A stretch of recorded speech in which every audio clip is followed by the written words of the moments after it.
الحمدللہ رب العالمین والصلاة والسلام علی سید المرسلین اما بعد فاعوذ باللہ من الشیطان الرجیم بسم اللہ الرحمن الرحیم الصلاة والسلام علیک یا رسول اللہ وعلی آلک واصحابک یا حبیب اللہ الصلاة والسلام علیک یا نبی اللہ وعلی آلک واصحابک یا نور اللہ۔ فیضان قرآن کے آج کے اس سلسلے میں سورۃ الاعراف کی آیت نمبر 46 سے قرآن پاک کا درس ہوگا۔ اللہ عز و جل ارشاد فرماتا ہے، بسم اللہ الرحمن الرحیم، وَبَيْنَهُمَا حِجَابٌ وَعَلَى الْأَعْرَافِ رِجَالٌ يَعْرِفُونَ كُلًّا بِسِيمَاهُمْ وَنَادَوْا أَصْحَابَ الْجَنَّةِ أَنْ سَلَامٌ عَلَيْكُمْ لَمْ يَدْخُلُوهَا وَهُمْ يَطْمَعُونَ۔ اور جنت و دوزخ کے درمیان میں ایک پردہ ہے، اور اعراف پر کچھ مرد ہوں گے جو سب کو ان کی پیشانیوں سے پہچانیں گے، اور وہ جنتیوں کو پکاریں گے کہ تم پر سلام ہو۔ یہ اعراف والے خود جنت میں داخل نہ ہوئے ہوں گے اور اس کی طمع رکھتے ہوں گے۔ اس سے پہلے کی آیات میں اللہ تبارک و تعالی نے جنتیوں اور جہنمیوں دونوں کا تذکرہ کیا۔ اب یہاں پر ایک تیسرے گروہ کا تذکرہ بیان کیا جا رہا ہے۔ تو فرمایا کہ جنت اور جہنم کے درمیان میں ایک پردہ ہے۔ یہ پردہ اس لیے کہ جنت کے اثرات جہنم میں نہ جائیں اور جہنم کے اثرات جو ہے وہ جنت کی طرف نہ جائیں۔ اور یہ پردہ چونکہ بہت اونچا کر کے ہوگا، اس لیے اسے اعراف کہا گیا ہے، کیونکہ اعراف کا مطلب ہی بلند جگہ ہے۔ اللہ تبارک و تعالی نے یہاں پر اہل اعراف کا تذکرہ کیا۔ یہ اعراف والے ہیں کون؟ اس کے بارے میں متعدد اقوال ہیں۔ سیدنا عبداللہ بن مسعود رضی اللہ تعالی عنہ فرماتے ہیں کہ یہ وہ لوگ ہیں کہ جن کی نیکیاں اور گناہ برابر ہوں گے۔ وہ اعراف پر ٹھہرے رہیں گے، جب اہل جنت کی طرف دیکھیں گے تو انہیں سلام کہیں گے، اور جب جہنمیوں کی طرف دیکھیں گے تو اللہ کی بارگاہ میں عرض کریں گے کہ اے اللہ ہمیں اس ظالم قوم کے ساتھ نہ کرنا۔ پھر بالآخر یہ اعراف والے بھی جنت میں داخل ہو جائیں گے۔ یہ ایک قول۔ دوسرا قول یہ ہے کہ اعراف والوں سے مراد وہ لوگ ہیں جو جہاد میں شہید ہوئے مگر ان کے والدین ان سے ناراض تھے، تو اب شہادت کی وجہ سے ان کا جنت میں داخلہ بنتا ہے، لیکن والدین کی ناراضگی کی وجہ سے ان کا جہنم میں داخلہ بنتا ہے۔ تو اللہ تبارک و تعالی ایسے شہداء کو جنت اور جہنم دونوں کے درمیان رکھے گا۔ ایک اور قول یہ ہے کہ اس سے مراد وہ لوگ ہیں کہ جن کے والدین میں سے ایک ان سے راضی اور دوسرا ناراض۔ باپ راضی ہے تو ماں ناراض، ماں راضی ہے تو باپ ناراض۔ یہاں اعراف والوں سے وہ لوگ مراد ہیں۔ تو ان اقوال کی روشنی میں اگر دیکھا جائے تو پتہ چلتا ہے کہ اہل اعراف کا مرتبہ جنتیوں سے کم ہے، کیونکہ وہ تو جنت میں جا چکے، اور یہ جنت میں نہ گئے لیکن جہنم میں بھی نہ گئے، تو جہنمیوں سے ان کا مرتبہ اوپر ہے اور جنتیوں سے ان کا مرتبہ نیچے ہے۔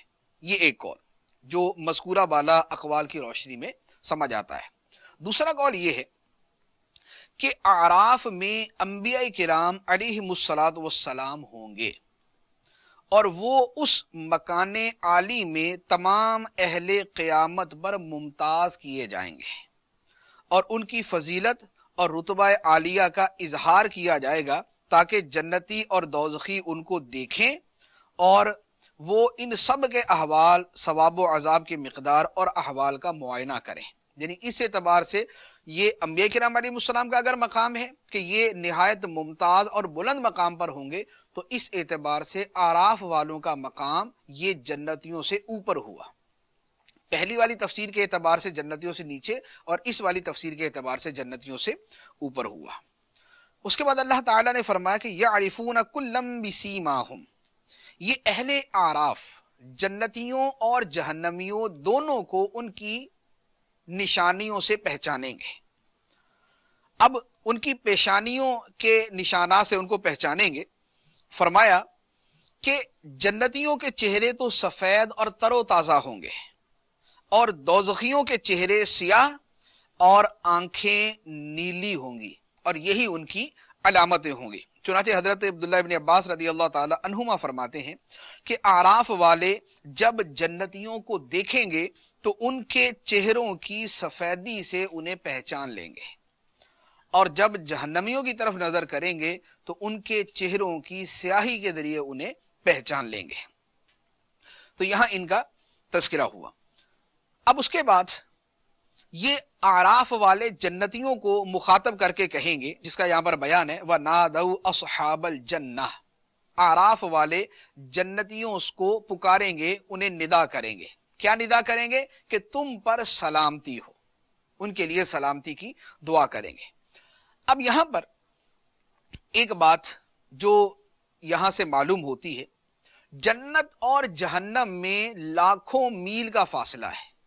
یعنی یہ اگرچہ ایک دوسرے کے ساتھ ہے لیکن اس کے باوجود ان کے اندر لاکھوں میل کا فاصلہ، کہ جنتی جنت کے اندر کر کے ہوں گے اور جہنمی جہنم کے اندر گہرائی میں ہوں گے. ان میں لاکھوں میل کا فاصلہ ہوگا لیکن اس کے باوجود یہ ایک دوسرے کی آواز کو سن لیں گے.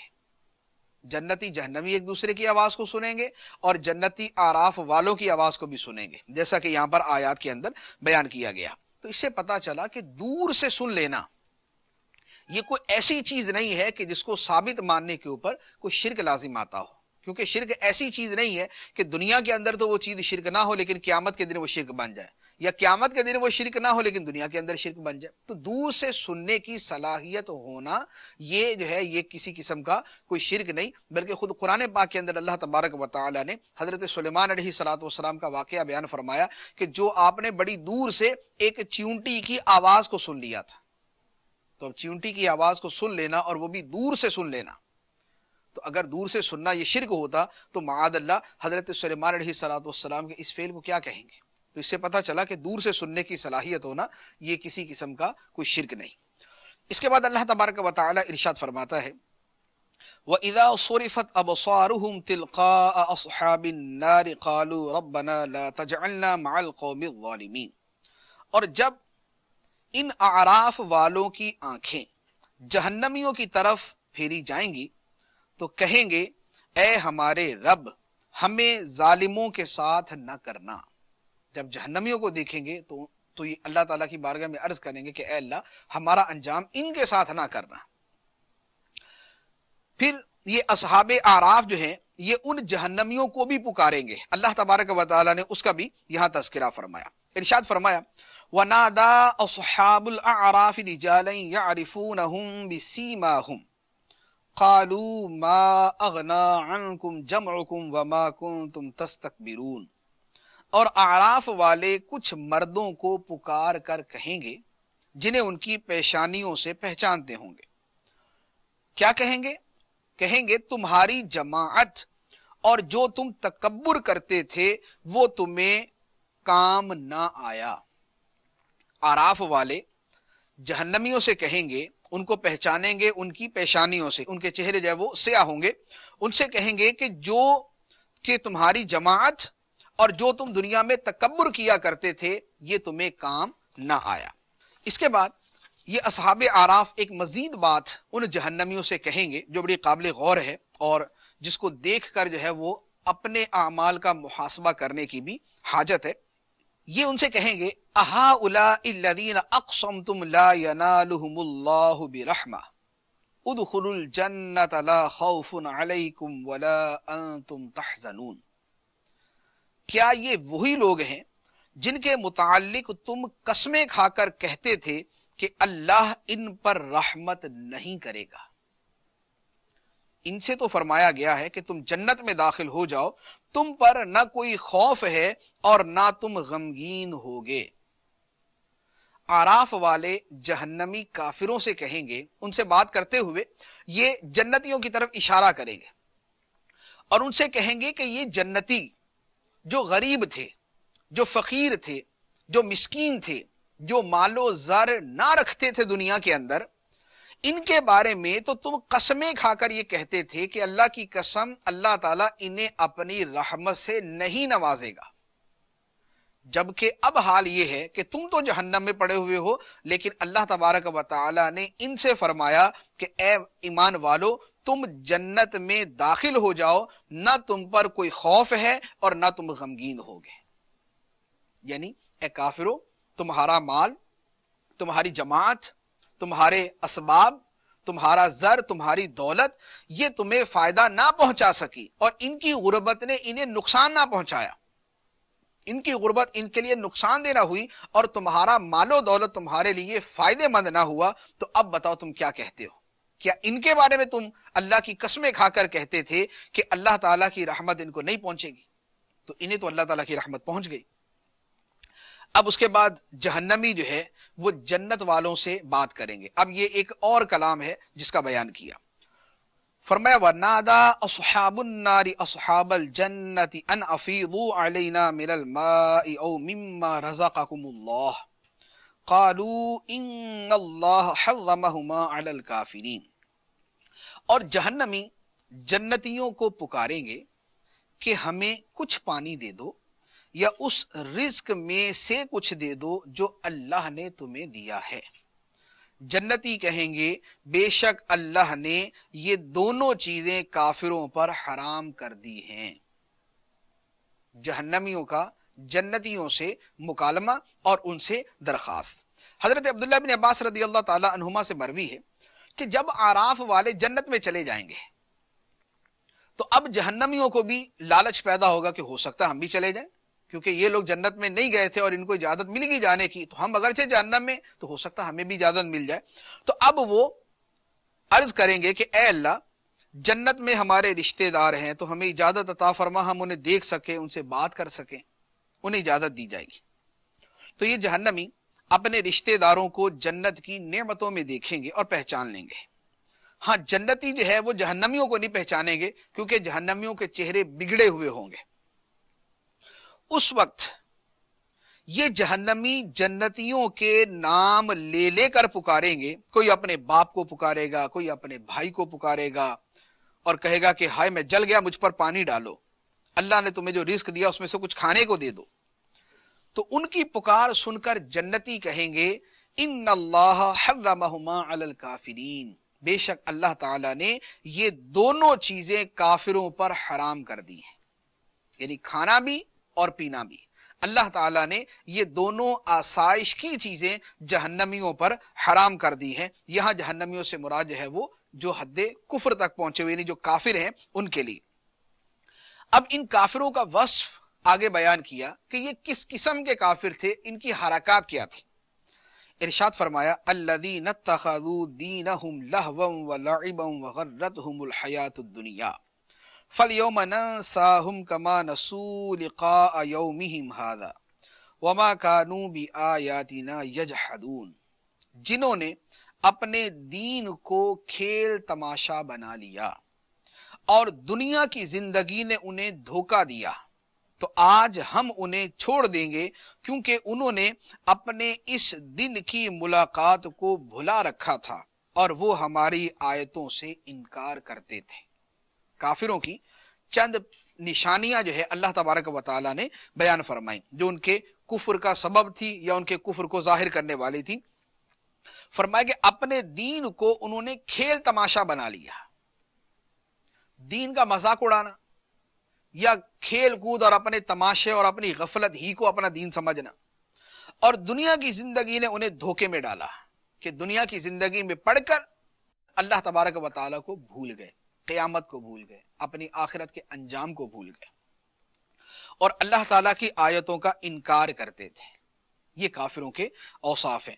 تو دین کو مذاق بنا لینا، دین کو کھیل تماشا بنا لینا، یہ بذات خود کفر ہے اور کافروں کا طریقہ۔ اور ان کافروں کے بارے میں اللہ تبارک و تعالیٰ نے فرمایا کہ بے شک اللہ تعالیٰ نے پانی اور رزق جو ہے وہ کافروں کے اوپر حرام کر دیا ہے۔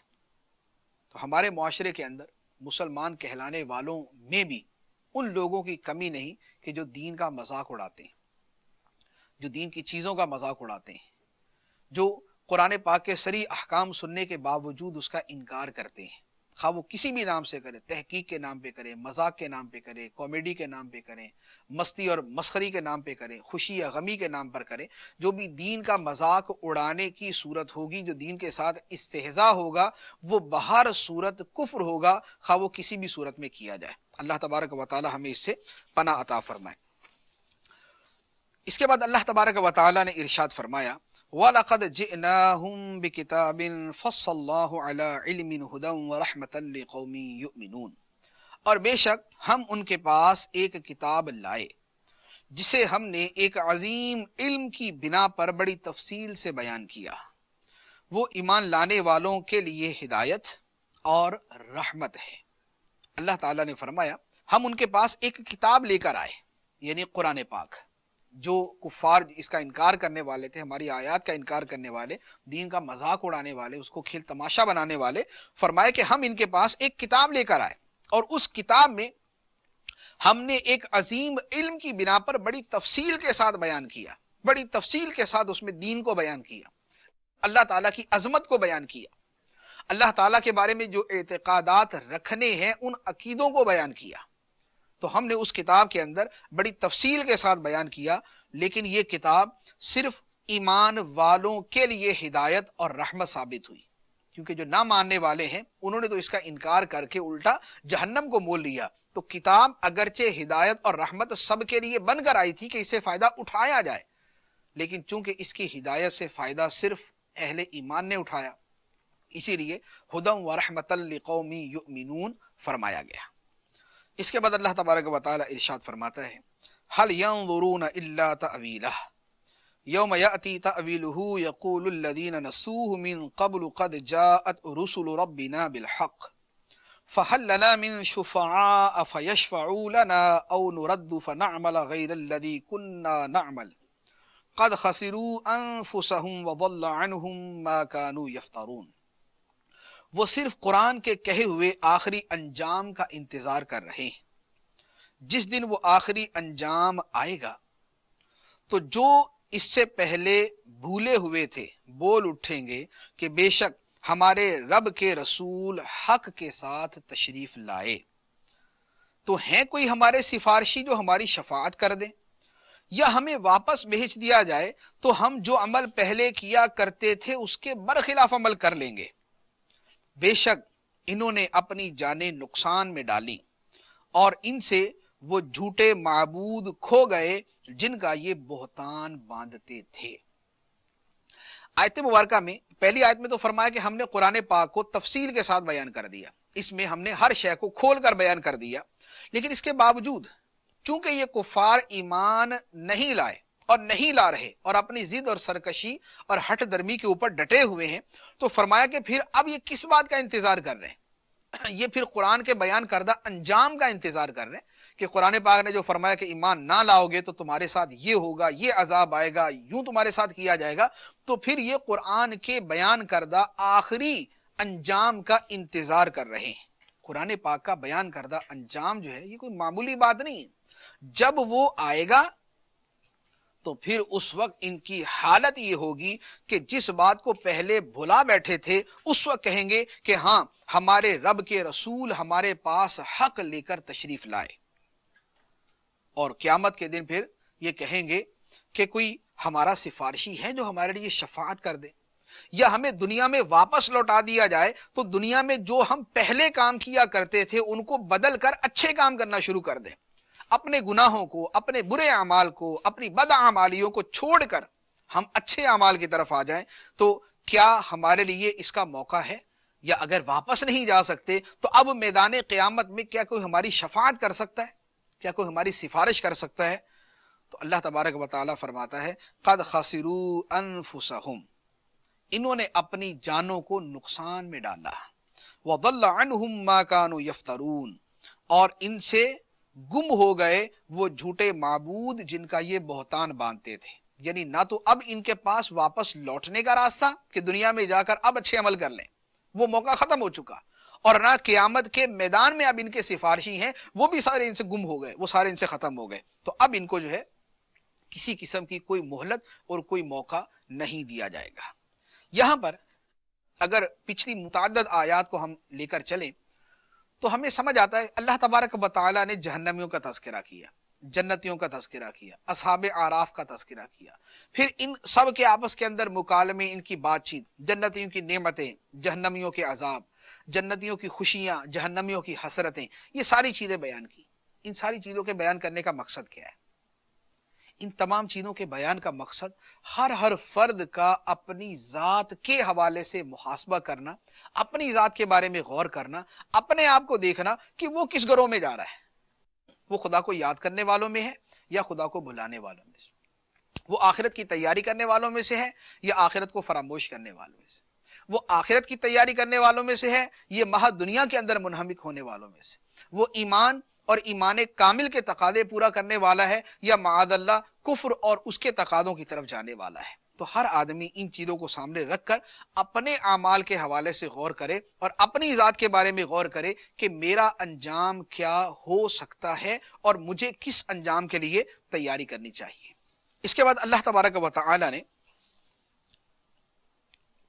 ایک نیا کلام بیان فرمایا، اپنی عظمت و شان کو بیان کیا۔ ارشاد فرمایا ان ربکم اللہ الذی خلق السماوات والارض فی ستۃ ایام ثم استوى علی العرش یغشی اللیل النہار یطلبہ حثیثا والشمس والقمر والنجوم مسخرات بامرہ الا لہ الخلق والامر تبارک اللہ رب العالمین۔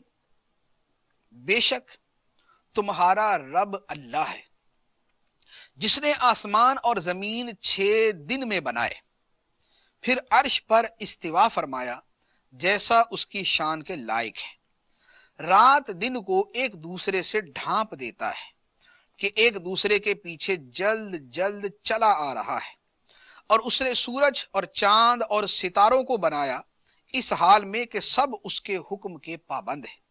سن لو، پیدا کرنا اور تمام کاموں میں تصرف کرنا اسی کے لائق ہے۔ اللہ بڑی برکت والا ہے جو سارے جہانوں کا رب ہے۔ گزشتہ آیات میں چونکہ قیامت کا تفصیل سے تذکرہ ہوا، تو اب قیامت کا وقوع ایک بہت بڑی چیز ہے کہ تمام زمین و آسمان کا مٹا دیا جانا، زمین کو چٹیل میدان بنا دینا، تمام انسانوں کا مر جانا، پھر مرے ہوئے انسانوں کا زندہ کیا جانا۔ تو چونکہ یہ ایک بہت امر عظیم ہے، تو اللہ تبارک و تعالی نے ان آیات کے اندر اپنی قدرت کو بیان فرمایا کہ جو اللہ، جو خدا قیامت کو وقوع میں لائے گا، اس خدا بند قدوس کی شان یہ ہے۔ تو فرمایا کہ تمہارا رب اللہ ہے جس نے آسمان و زمین کو 6 دنوں میں پیدا کیا۔ تو جس کی اتنی عظمت ہے، جس کی اتنی بڑی شان ہے، وہ قیامت کو بھی وجود میں لا سکتا ہے۔ تو آسمان و زمین کو 6 دنوں میں پیدا کیا، پھر عرش پر استوا فرمایا جیسا اس کی شان کے لائق ہے۔ اس سے مراد جو ہے وہ انشاءاللہ آگے جا کے بیان کرتے ہیں۔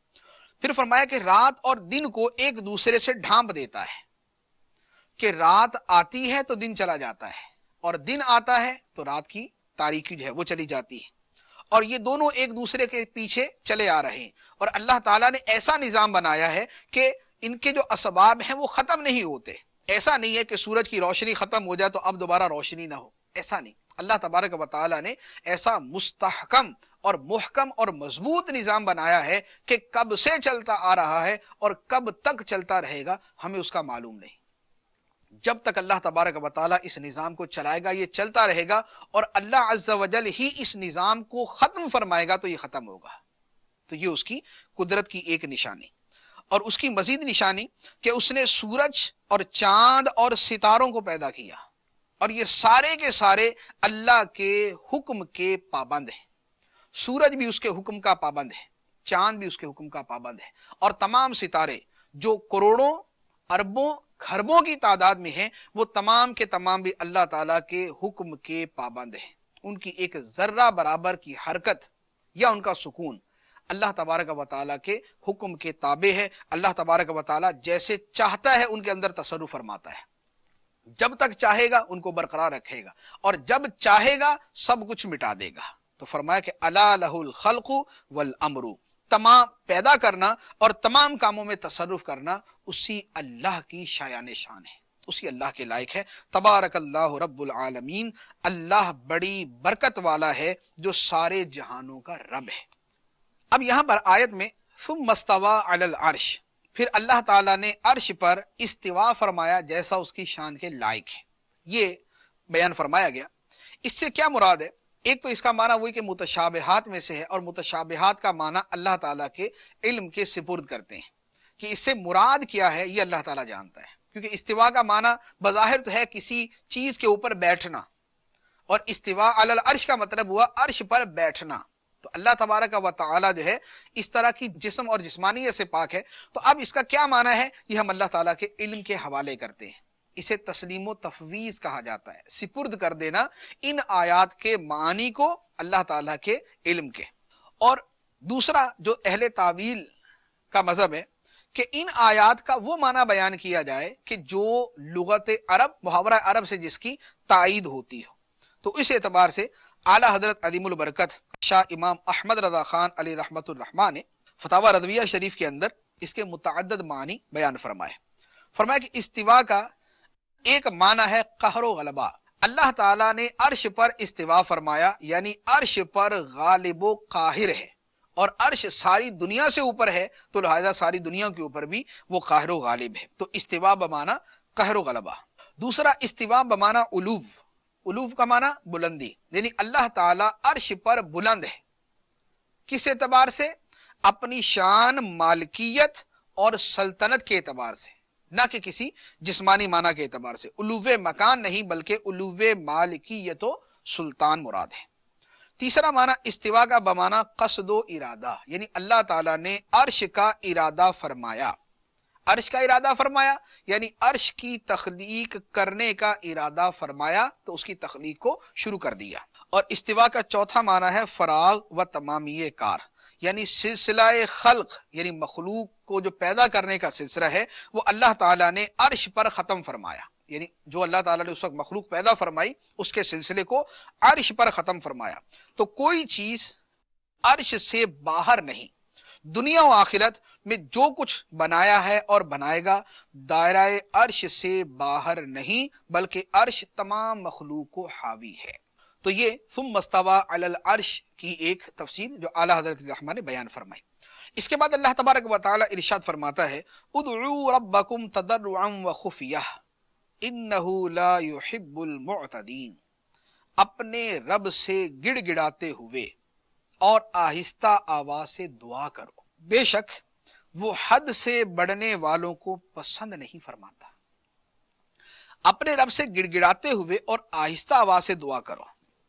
دعا جو ہے یہ اللہ تعالیٰ سے خیر طلب کرنے کو کہتے ہیں، اور یہ بھی عبادت میں داخل ہے۔ اور دعا کرنے والا چونکہ اپنے آپ کو عاجز و محتاج اور اللہ تبارک و تعالیٰ کو حقیقی قادر و حاجت روا مانتا ہے، اس لیے دعا کا بڑا مقام و مرتبہ ہے، دعا کی بڑی شان ہے، کیونکہ دعا کے ذریعے بندہ اپنے آپ کو عاجز اور خدا کو قادر کہتا ہے، اپنے آپ کو حاجت مند اور خدا کو حاجت روا قرار دیتا ہے۔ تو اسی لیے فرمایا کہ الدعاء مخ العبادہ، دعا عبادت کا مغز ہے۔ دعا کے بھی اپنا فضائل ہے۔ سرکار دو عالم صلی اللہ علیہ وآلہ وسلم نے ارشاد فرمایا اللہ تعالیٰ کے نزدیک کوئی چیز دعا سے بزرگ تر نہیں، یعنی دعا کی شان اللہ کے نزدیک سب سے زیادہ ہے۔ اور بھی اس کے علاوہ متعدد احادیث مبارکہ ہیں جن میں سرکار دو عالم صلی اللہ علیہ وآلہ وسلم نے دعا کے فضائل کو بیان فرمایا۔ تو یہاں پر آیت کے آخر میں فرمایا کہ اللہ تعالیٰ حد سے بڑھنے والوں کو پسند نہیں کرتا۔ تو حد سے بڑھنے والے کون؟ یہاں پر آیت کے ساق و سباق کے اعتبار سے یہ بھی ہے کہ دعا مانگنے میں حد سے بڑھنے والے، جیسے اس چیز کا سوال کرنا جو محال ہے، جیسے ابھی کوئی آدمی یہ دعا مانگے کہ اے اللہ مجھے نبی بنا دے، تو نبی کا ہونا جو ہے یہ محال ہے۔ اب سرکار دو عالم صلی اللہ علیہ وسلم کے بعد نبوت کا ملنا محال ہے، تو اب اس کی دعا کرنا یہ حد سے بڑھنا ہے۔ یا جو امر ناممکن و محال ہے اس کی دعا مانگنا، جیسے کوئی شخص یہ کہے کہ یا اللہ مجھے اتنا لمبا کر دے کہ میرا سر آسمانوں سے جا ٹکرائے، تو یہ ایک محال چیز ہے۔ تو اس طرح کی دعائیں مانگنا یہ حد سے تجاوز کرنا ہے۔ اس کے بعد اللہ تبارک و تعالی نے ارشاد فرمایا وَلَا تُفْسِدُوا فِي الْأَرْضِ بَعْدَ إِصْلَاحِهَا وَادْعُوهُ خَوْفًا وَطَمَعًا إِنَّ رَحْمَةَ اللَّهِ قَرِيبٌ مِّنَ الْمُحْسِنِينَ، اور زمین میں اس کی اصلاح کے بعد فساد برپا نہ کرو، اور اللہ سے دعا کرو ڈرتے ہوئے اور طمع کرتے ہوئے، بے شک اللہ کی رحمت نیک لوگوں کے قریب ہے. بے شک اللہ کی رحمت نیک لوگوں کے قریب ہے. یہاں پر 3 چیزیں بیان فرمائی. پہلی بات ارشاد فرمائی کہ زمین کے اندر فساد برپا نہ کرو. قرآن پاک کے اندر اللہ تبارک و تعالی نے بار بار ارشاد فرمایا کہ زمین میں فساد برپا نہ کرو. فساد برپا کرنے کی ایک صورت تو خود خدا سے بغاوت ہے کہ آدمی شرک کرے، کفر کرے، یہ بھی زمین کے اندر فساد برپا کرنا. اور اس کے علاوہ جو فساد کی صورتیں ہیں کہ زمین کے اندر فتنہ و فساد ہو، اللہ تبارک و تعالی اس سے منع کرتا ہے. تو اب جو بھی صورت فتنہ و فساد کی آتی ہے اور خلاف شریعت ہے، اللہ تبارک و تعالی اس کو منع فرماتا ہے. دوسری بات فرمائی کہ اللہ تعالیٰ کو پکارو ڈرتے ہوئے اور طمع کرتے ہوئے. ڈرتے ہوئے اس کے عذاب سے اور طمع کرتے ہوئے اس کی رحمت کی. تو دعا مانگنے کے آداب میں سے یہ بھی ہے کہ دعا مانگتے ہوئے اللہ کے عذاب کا ڈر بھی ہو اور اس کی رحمت کی طلب اور طمع بھی ہو، امید بھی ہو. اب فرمایا ان رحمت اللہ قریب من المحسنین، بے شک اللہ کی رحمت نیک لوگوں کے قریب ہے. تو اللہ کی رحمت جو ہے وہ نیک لوگوں کے قریب ہے. تو جو بندہ یہ چاہتا ہے کہ مجھ پر اللہ تعالیٰ کی رحمت ہو، وہ نیک لوگوں کے گروہ میں شامل ہو جائے، نیک بن جائے. اللہ تبارک و تعالیٰ نے وعدہ فرمایا کہ اللہ کی رحمت نیک لوگوں کے قریب ہے. تو جو خدا کی رحمت کا طلبگار ہے وہ اپنے آپ کو نیکیوں کا پابند بنا لے، اللہ عز و جل کی رحمت اس پہ برسنا شروع ہو جائے گی. اس کے بعد فرمایا وَهُوَ الَّذِي يُرْسِلُ الرِّيَاحَ بُشْرًا بَيْنَ يَدَيْ رَحْمَتِهِ حتى إذا أقلت سحابا ثقالا سقناه لبلد ميت فأنزلنا به الماء فأخرجنا به من كل الثمرات كذلك نخرج الموتى لعلكم تذكرون. اور وہی ہے جو ہواؤں کو اس حال میں بھیجتا ہے کہ اس کی رحمت کے آگے آگے خوشخبری دے رہی ہوتی ہیں، یہاں تک کہ جب وہ ہوائیں بھاری بادلوں کو اٹھا لاتی ہیں تو ہم اس بادل کو کسی مردہ شہر کی طرف چلاتے ہیں، پھر اس مردہ شہر میں پانی اتارتے ہیں تو اس پانی کے ذریعے ہر طرح کے پھل نکالتے ہیں. اسی طرح ہم مردوں کو نکالیں گے. یہ بیان اس لیے ہے تاکہ تم نصیحت حاصل کرو. اس سے پچھلی آیات میں سب سے پہلے تو وقوع قیامت کے اوپر یہ دلائل چل رہے تھے. اس کے بعد اللہ تعالیٰ نے اپنی قدرت اور اپنی عظمت کو بیان کیا، جس سے یہ ثابت ہوتا ہے کہ اللہ تعالیٰ قیامت کو وقوع میں لائے گا اور اللہ تعالیٰ اس پر قادر ہے. اب یہاں پر اس کی ایک مثال اللہ تعالیٰ نے بیان فرمائی. مثال کے اندر اللہ تعالیٰ کی رحمت کا بیان بھی ہے، اس کی قدرت کا بیان بھی ہے، اور اسی کے اندر مردوں کے دوبارہ زندہ کیے جانے پر دلیل بھی ہے.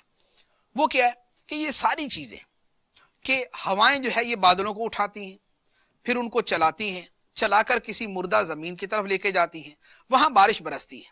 زمین مردہ ہوتی ہے، خشک ہوتی ہے، بنجر ہوتی ہے، وہاں کچھ نہیں ہوتا، بے رونق ہوتی ہے. لیکن جب وہاں بارش ہوتی ہے تو وہاں کھیتی نکلتی ہے، پھل نکلتے ہیں، پھول نکلتے ہیں، درخت نکلتے ہیں. تو گویا مردہ زمین اللہ تعالیٰ کی قدرت سے زندہ ہو جاتی ہے. تو فرمایا کہ جس طرح اللہ تبارک و تعالیٰ مردہ زمین کو زندہ کرنے پر قادر ہے، کذالک نخرج الموتى لعلکم تذکرون، اسی طرح ہم مردوں کو نکالیں گے. یعنی قیامت کے دن ہم اسی طرح مردوں کو زندہ کریں گے. اس کے بعد ارشاد فرمایا والبلد الطیب یخرج نباته بإذن ربه والذی خبث لا یخرج الا نکدا کذالک نصرف الآیات لقوم یشکرون. اور جو اچھی زمین ہوتی ہے اس کا سبزہ تو اپنے رب کے حکم سے نکل آتا ہے، اور جو خراب ہو اس کا سبزہ بڑی مشکل سے تھوڑا تھوڑا نکلتا ہے. ہم اسی طرح شکر کرنے والے لوگوں کے لیے تفصیل سے آیات بیان کرتے ہیں.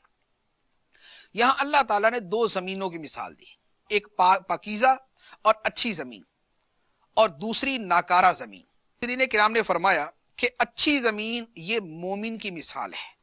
جس طرح عمدہ زمین پانی سے نفع پاتی ہے اور اس میں پھل پھول پیدا ہوتے ہیں، اسی طرح جب مومن کے دل پر قرآنی انوار کی بارش ہوتی ہے تو وہ اس سے نفع پاتا ہے، ایمان لاتا ہے، طاعات و عبادات کے پھل پھول کھلتے ہیں. یوں ہی یہ مثال فیضان نبوت کی بھی ہو سکتی ہے کہ جب نبوی فیضان عام ہوتا ہے اور نور نبوت کی بارش برستی ہے تو مومن کا دل اس سے نفع حاصل کرتا ہے اور اسے روحانی زندگی مل جاتی ہے اور اس کے رگو پے میں نور ایمان سرایت کر جاتا ہے اور اعمال صالحہ کے پھل پھول کھلنے لگتے ہیں۔ اور بری زمین والذی خبثا، اور بری زمین فرمایا کہ یہ کافر کی مثال ہے۔ جیسے خراب زمین سے بارش نفع نہیں پاتی، ایسے ہی کافر قرآن پاک سے نفع نہیں اٹھاتا۔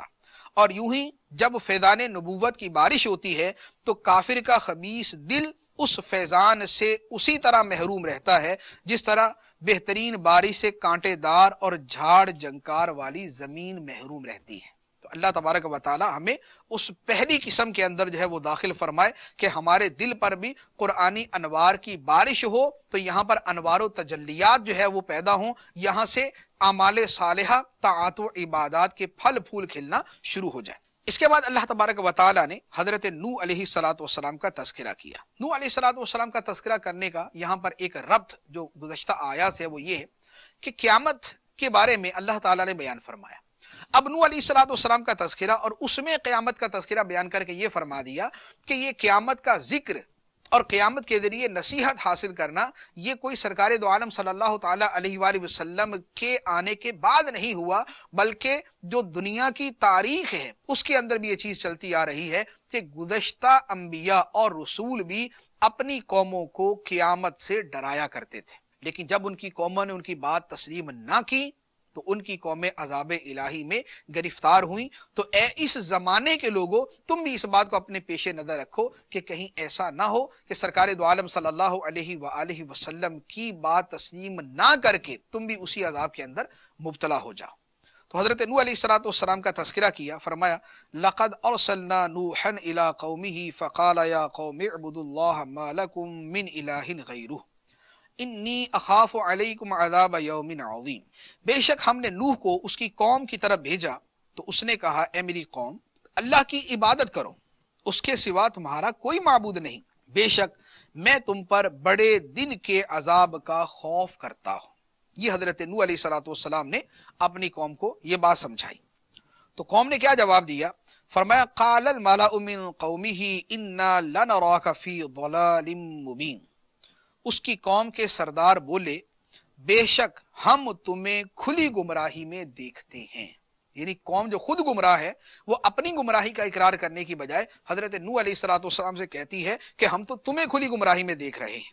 اس پر حضرت نوح علیہ السلام نے بڑا پیارا جواب دیا، فرمایا قال یا قوم لیس بی ضلالۃ ولکنی رسول من رب العالمین۔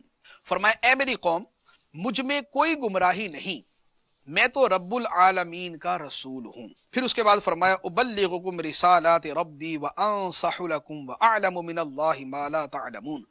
میں تمہیں اپنے رب کے پیغامات پہنچاتا ہوں اور تمہاری خیر خواہی کرتا ہوں، اور میں اللہ کی طرف سے وہ علم رکھتا ہوں جو تم نہیں رکھتے۔